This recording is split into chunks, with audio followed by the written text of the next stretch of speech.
We're back again on Lutherans Alive with Pastor Don Green, Executive Director of Christian Associates of Southwestern Pennsylvania.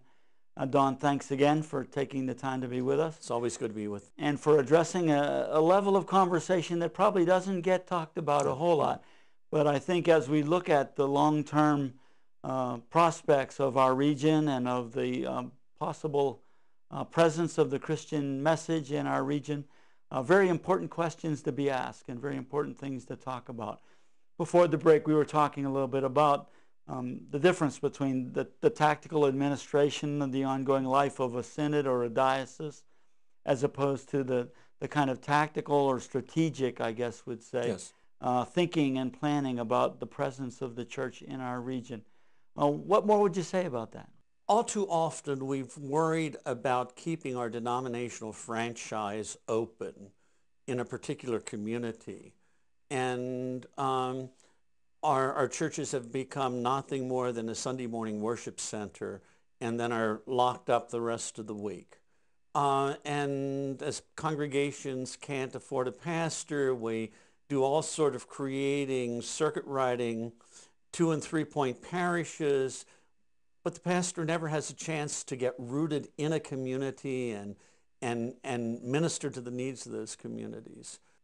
I'm hoping and praying that in the years to come, we can look at some of our communities. You know, as you look up and down the river valleys, as communities struggle, can we take, as I say, a Methodist, a Presbyterian, and a Lutheran church and say, we're going to keep initially all 3 buildings open, but you together are going to support a pastor, whether it's Methodist, Presbyterian, or Lutheran, who will minister to all 3 congregations and help you all look at how you minister to the community, and then begin replanting the church in the new community that's emerging as people move in. Because in a lot of these communities, the people who have moved out are of more means than the people who are moving in. And there's all sorts of cultural and socioeconomic differences.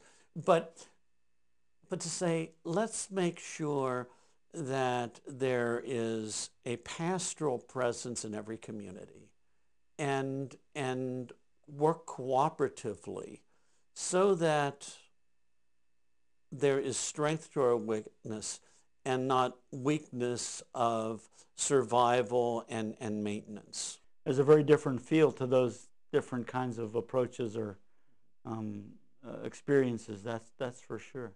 I guess we could, looking at the region in general, Don, see some reflections of those kinds of challenges at the political level, as well as the ongoing discussion goes on about, do we need a separate city of Pittsburgh or Allegheny County? Consolidate into a regional Or as we identity. talk about, does every town need to have its own fire department? Or now we are part of an initiative that's getting off the ground called the Power of 32, looking at 32 counties in Pennsylvania, West Virginia, and Ohio, and Western Maryland, that back in colonial times were seen as a region in themselves. Oh. It's sort of a piece of property from Youngstown in the north over to Altoona, down to Deep Creek, over to Morgantown, and up to Wheeling, and including everything in between there. And how can we work regionally? And of course, we have the same issue as churches, because so many of our judicatory boundary lines don't cross state lines. And what opportunities are we missing to be a fuller expression of the one holy Catholic and Apostolic Church in this region, again, for the mission of the gospel and the healing of communities? It's kind of ironic that those boundaries were set up at one time to help benefit the people who lived in those areas, but over time they can also become limiting factors if we allow them and continue to look at them in that way.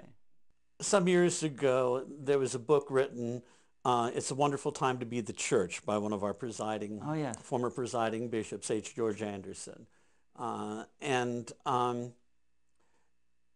It's a challenging time to be the church, but it's a wonderful opportunity.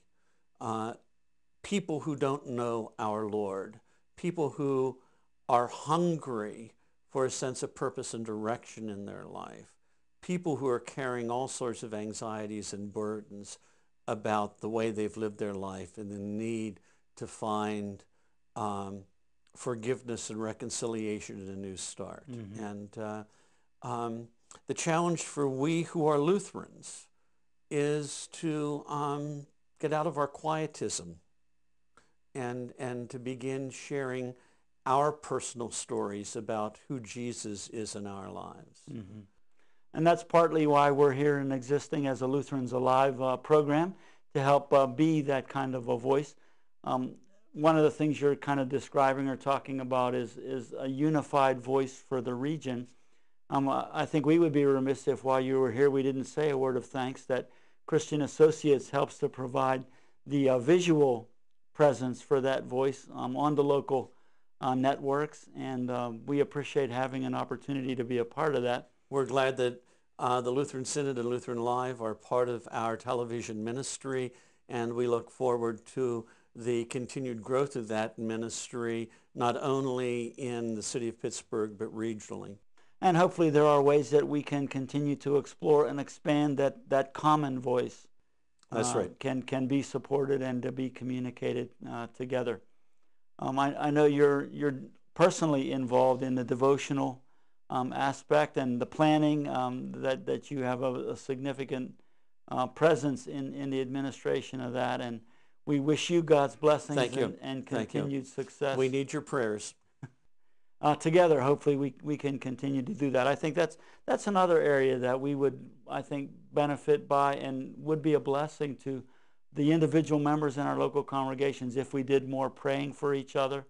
If every congregation every Sunday would pray for every other congregation in their community and pray for the pastor or the leaders by name, so that we understand that whether we're Methodist or Catholic or Episcopalian, we're all part of one church, the Church of Jesus Christ. We say together we believe in one holy Catholic and apostolic church, and we can live that out.